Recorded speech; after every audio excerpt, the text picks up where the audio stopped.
Hello guys, good morning. Andito tayo ngayon sa Butinting or Bistondo, San Juan, La Union. May mini resort yung pasahero natin. Yan. Sa bundok din siya nakalagay. Hello mga guys, biyahe natin La Union, San Fernando. Next na pupuntahan natin na doon sa bahay na bato daw.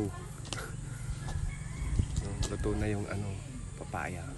So guys, dito na tayo sa tinatawag nilang bahay na bato. Yan. Ayan. May pagong na bahay.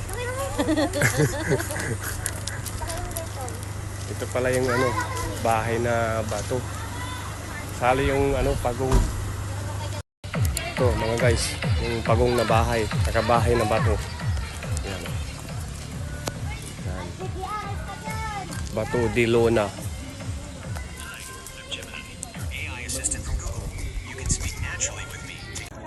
Yan, magpapatatak tayo bago pumasok.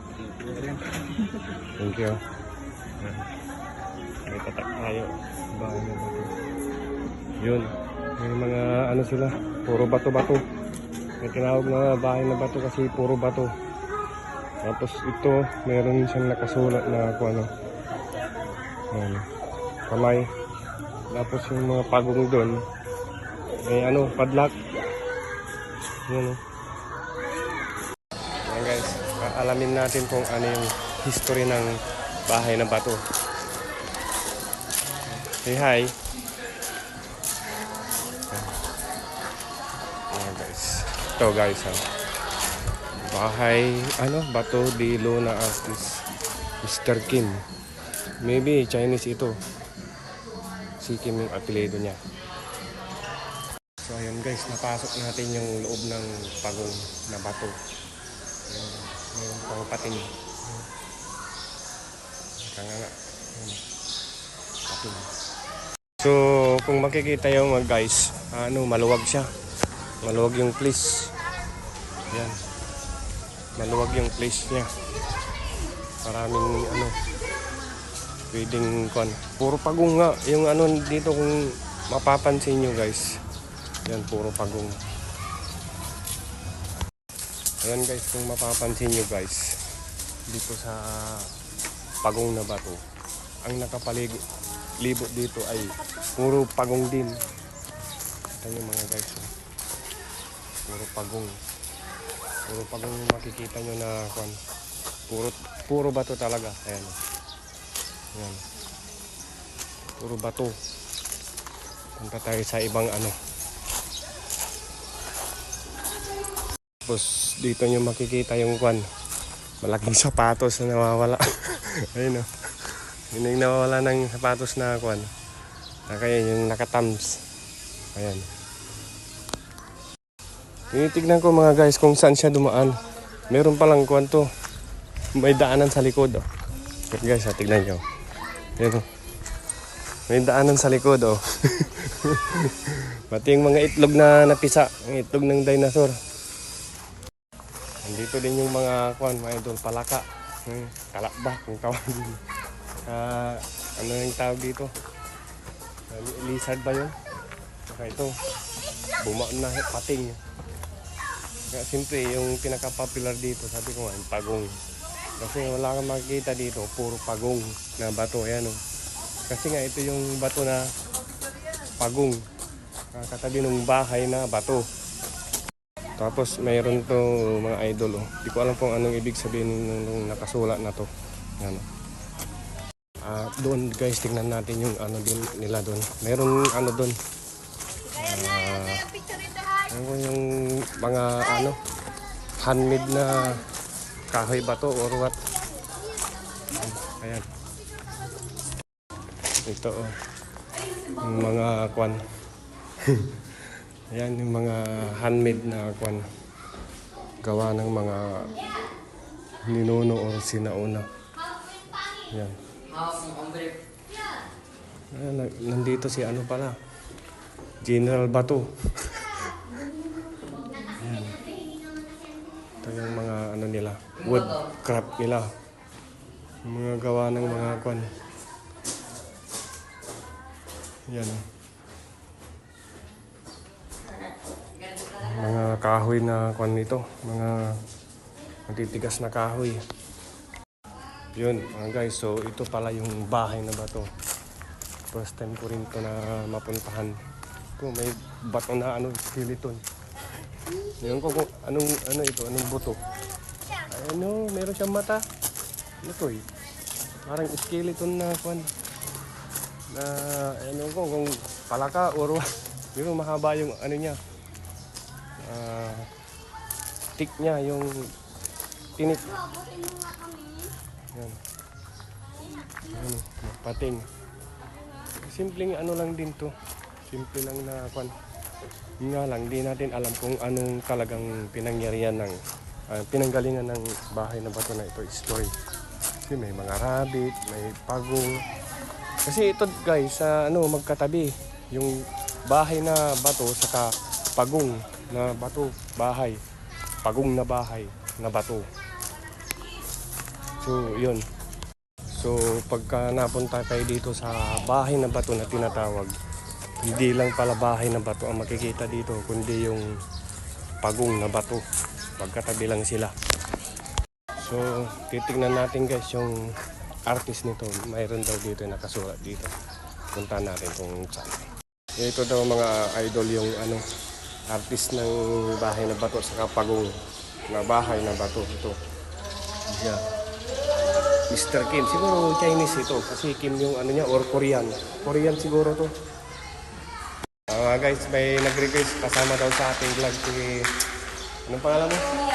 Mia. Mia. Say hi. Welcome to my vlog. Yan.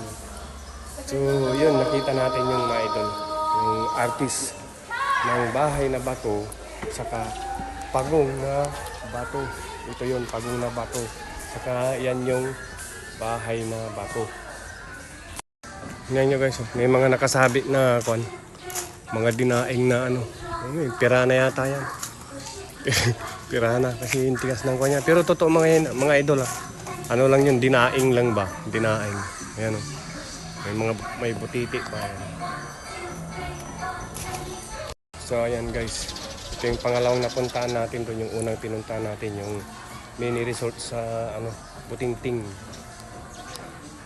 Umiinit na mga idol. Sobrang init.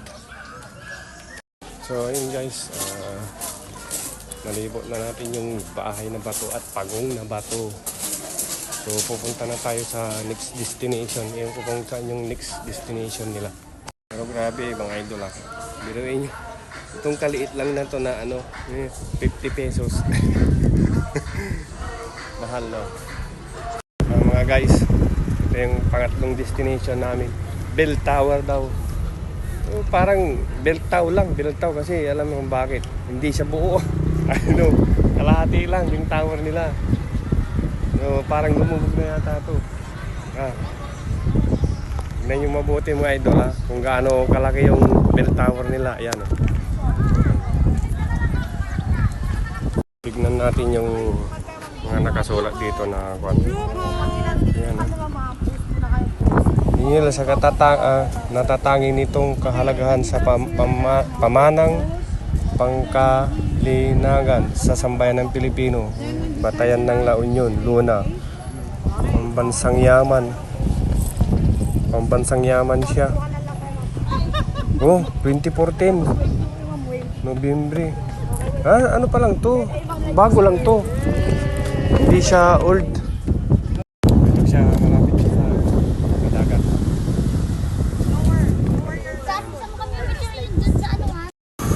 Yan mga idol. Ito. Sa tagal na ng mga padlak, ng mga pinadlak ng mga puso. Mga daming padlak. Parang na rin to. Papabayaan na rin. Hindi na siya gaanong kwan. Aktibo.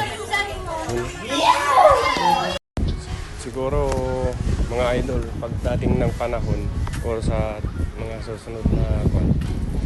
Kasi nire-renovate nila may gumagawa ng mga istruktura dito So maybe pagagandahin nila ito. Kasi kung makikita nyo, hindi magandang tignan yung tower na sinasabi nila. Oh. Bell tower, dapat sabi bell tower di mataas, di ba? So pagdating namin dito, ganyan lang yung nakita namin na struktura niya. Hello guys, dito naman tayo sa tinatawag nilang man-made forest. Yung mga yung makikita nyo dito, mga street na puno, mahogany ba tawag dito. So ito yung pang-apat na destination. Pang-lima doon sa grapes. Yung pick. Kukuha ng grapes.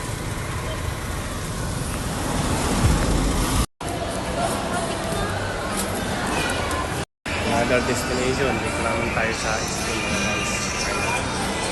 School lang yun.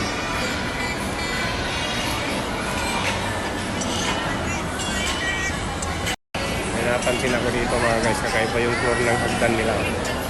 Parang umaagos siya.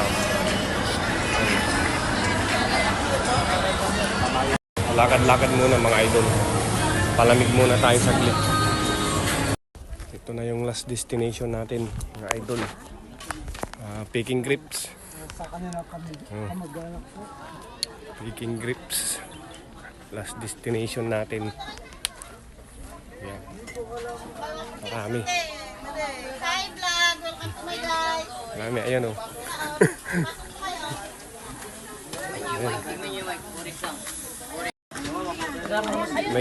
May pretties daw. May pretties. Ano to? Ano yung una? Grapes! Pretties daw. Grapes wine. Pagdampal to na, parang nakainom ka na. Yan. Yan eh. May nga siyang kasama doon. Man natin yung yung pretties na grapes. Parang alak. Parang alak. Hindi ako kasama dun. So ayan guys, for the first time na punta tayo dito sa lilim ng mga grapes. Try natin mag-picking grapes. Ayan to, no? Ayan.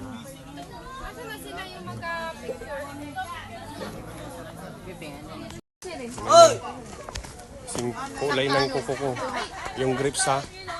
Kikita niyo yung yung kuko ko. Ayan, yung daliri ko. Ayan. Yung guys, yung picking grape, yung malapit lang ito sa dagat. Yan oh. Dagat na yan. Yan. Yan oh. Buhos ng ulan. Antayin natin nagpipick ng grapes yung mga kasama natin doon.